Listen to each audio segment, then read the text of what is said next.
Oi, pessoal, meu nome é Renata Bermude, sou criadora da consultoria Sosseguinho.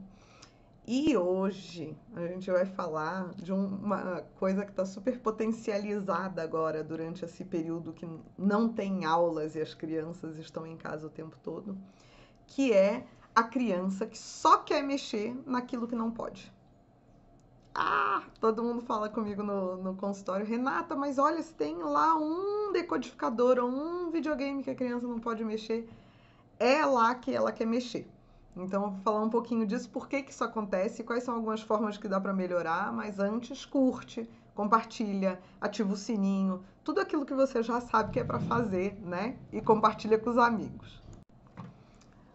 Bom, agora que você já fez tudo, né, que era para fazer, então vamos lá. O pessoal me escreve muito, ou nas consultas mesmo, pergunta, diz, ah, Renata, como é que eu faço para o meu filho entender ou não? Porque eu falo, não pode mexer ali, e a criança vai e mexe. E aí eu tiro ela de lá e ela vai e mexe. E a coisa quebra, não pode mexer, enfim.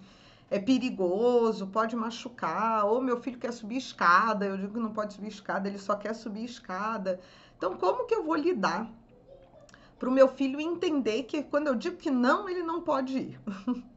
Então, normalmente são comportamentos de crianças pequenas, né? Bebezinhos e até ali uns 3 anos de idade, né? Que é o mais comum. O que que acontece, gente? Por mais que a criança entenda que o não, em algum momentinho ali, né? Ela vai conseguir entender que o não significa que não é para ela mexer. Às vezes, com um aninho e pouco, eles já entendem isso. E dá para perceber que eles entendem que o não quer dizer que não pode mexer. Ocorre que a tentação de conhecer aquela coisa nova é muito pior. Então as pessoas dizem assim, mas se eu largo ele na sala, se tem um lugar que ele não pode mexer, é lá que ele vai. E por que que é isso?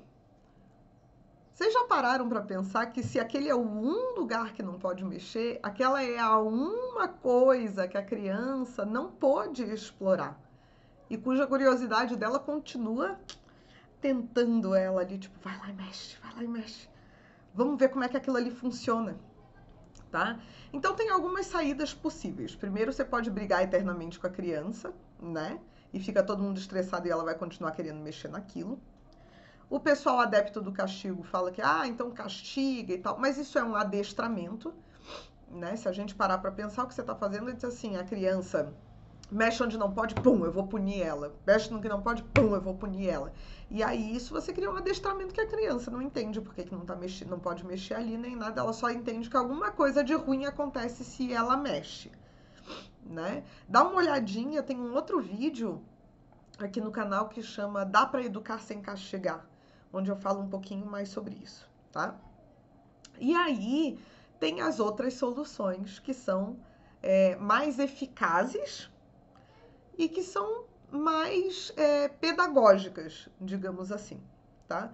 A primeira delas é deixa a criança mexer. Ah, mas é perigoso. Claro, sob supervisão, né? Então a criança quer. Uma vez eu estava na casa de uma cliente, já faz muitos anos, os meninos estão enormes. E ela tinha gêmeos. Eles estavam com 11 meses, um ano, uma coisinha assim. E aí na cozinha ela tinha uma estantezinha, tinha uma caixa, um fardinho de latas de refrigerante. Aquela caixinha, né, de lata de refrigerante. E os meninos queriam puxar aquilo ali de qualquer jeito para ver. E aquilo tinha um risco de cair da prateleirinha em cima deles, né, no pezinho deles e tal. E depois de tentar algumas vezes redirecionar a atenção deles para outras coisas, o que que eu pedi licença e fiz? Tirei a caixinha de refrigerante, botei no chão deitada, né? Então as latas em pé, a caixinha deitada, e larguei lá. Aí eles sentaram em cima, engatinharam por cima, mexeram, olharam por cima, olharam por baixo e foram brincar de outra coisa. Então o que que eu fiz? Eu peguei aquele objeto que estava oferecendo um determinado risco, coloquei de uma forma segura e deixei as crianças explorarem aquilo. Às vezes não é possível fazer isso, porque às vezes não é que o objeto oferece risco, mas que a criança oferece risco ao objeto. Quando é esse o caso, você pode procurar um similar, tipo, o roteador da internet. Todo mundo quase tem um roteador velho guardado aí que estragou, pega e dá para a criança explorar. Ou você fica em volta só para monitorar para não ter o estrago, né? Então você deixa a criança olhar e tal. Se ela for jogar, você, opa, pega e tal. E deixa a criança explorar aquilo o quanto ela quiser, olhar por todos os ângulos, né? Mexer e tal, algumas vezes, e ela perde interesse depois de um tempo, porque como todas as outras coisas que ela já podia mexer e ela já explorou, ela agora vai ter já explorado isso e essa não vai ser mais a única coisa que ela não explorou na sala. A outra possibilidade, que é uma ideia muito legal, né? Que eu, inclusive, aprendi com a minha cunhada, que tem lá em Florianópolis a Academia da Gestante do Bebê, e aí ela tem gêmeas também, e eu achei a ideia dela fantástica, porque ela pegou uma chapa de compensado, e nessa chapa ela prendeu algumas coisas que geravam um interesse muito grande das crianças.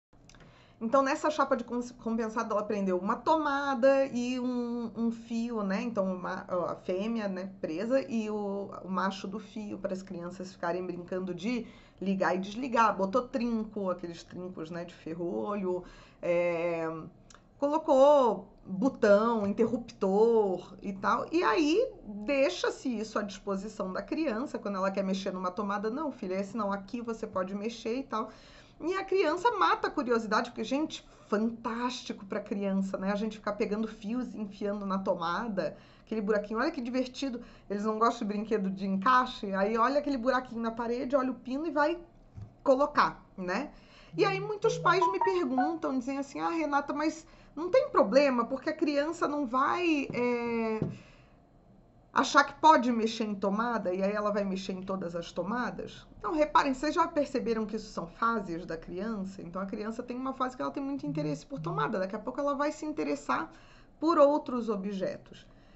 E por que ela se interessa por outros objetos? Porque aquilo deixa de ser uma novidade para ela. Então, se você permite que a criança mexa naquela tomada o quanto ela quiser, eu faço muito também com extensão.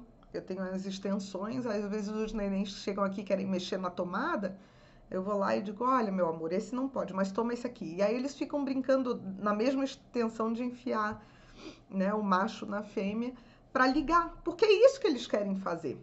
Eles não querem aquela uma tomada da parede, eles querem fazer a mesma coisa que a gente faz.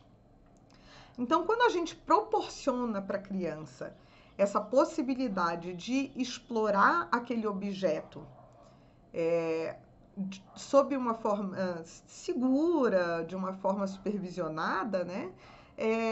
A gente vai fazer com que ela rapidamente foque em outra coisa mais tarde. A mesma coisa escada. Chega numa casa de uns amigos e aí tem a escada e não tem portãozinho. E você fica tirando a criança da escada, tirando a criança da escada, a criança que já engatinha ou está começando a andar. É mais efetivo, mais eficaz você deixar que ela suba 2, 3 vezes a escada, suba, desça, explore, mexa e tal. Porque aí depois, quando você disser, agora filho, vamos brincar de outra coisa, a criança vai de uma forma mais tranquila porque ela já matou aquela curiosidade lá. Ah, Renata, mas ele não vai entender que não pode? Olha, gente, a realidade é que às vezes a gente exige da criança um autocontrole que nem a gente tem. Quantas coisas que você não poderia fazer e que você faz, ou quantas coisas que você deveria fazer e que você não faz? Tá? É preciso entender que o que vai fazer a gente tomar mais cuidado ou obedecer determinadas regras, para a maioria das pessoas, não é simplesmente porque alguém te disse que não pode, mas porque você passa com o tempo a entender as consequências daquele ato e por isso você abre mão de exercer aquela tua curiosidade, aquela tua vontade naquele momento. Normalmente é por um bem maior, né? Então, a criança, ela não tem essa noção de tempo ainda, ela não tem essa noção de postergar a gratificação, de investir aqui para colher lá na frente. E ela também não tem noção de perigo. Se as crianças tivessem noção de perigo, a gente não precisava colocar telas nas janelas, não é sério? Então, assim, você confiar que a criança vai ter autocontrole suficiente, sendo que o cérebro dela não está pronto, que ela não tem experiência de vida, que ela não compreende perigo, que ela não compreende passagem do tempo, é procurar sarna para se coçar. Você vai passar o dia brigando com o seu filho. Então, aquilo que você realmente não vai deixar ele explorar, tira do alcance. E aquilo que é possível, deixa ele explorar sob supervisão, que depois, mais tarde, eles vão entender essa noção de que, assim, filho, ali você só pode ir com a mamãe, pode ir com o papai. É muito mais eficaz do que você dizer que não pode ir, tá? E com o tempo ele vai perder interesse naquilo e vai se preocupar com outras coisas e vai procurar outras coisas. E sempre a gente vai ter que manejar, né, mesmo na adolescência, essa ansiedade de conhecer coisas que tem um risco potencial. Então é mais fácil e mais pedagógico a gente permitir que a criança dê esses passos sob a supervisão necessária. E deixa para comprar briga, né? Com aquelas coisas que não tem jeito mesmo, né? Por exemplo, não vai deixar se pendurar na janela porque quer, porque não tem forma segura de a gente fazer isso. Então não se faz. Mas na grande maioria das coisas é possível sim permitir que o seu filho mate a curiosidade dele e que você mantenha suas coisas no seu lugar na sala, desde que você entenda por que aquilo é tão difícil para a criança. E aí a sua vida vai ficar muito mais fácil. Se você gostou, compartilha com o pessoal aí, marca os amigos que estão com os filhos nessa idade de mexer em tudo, tá? E fique de olho para os próximos vídeos. Tchau, tchau!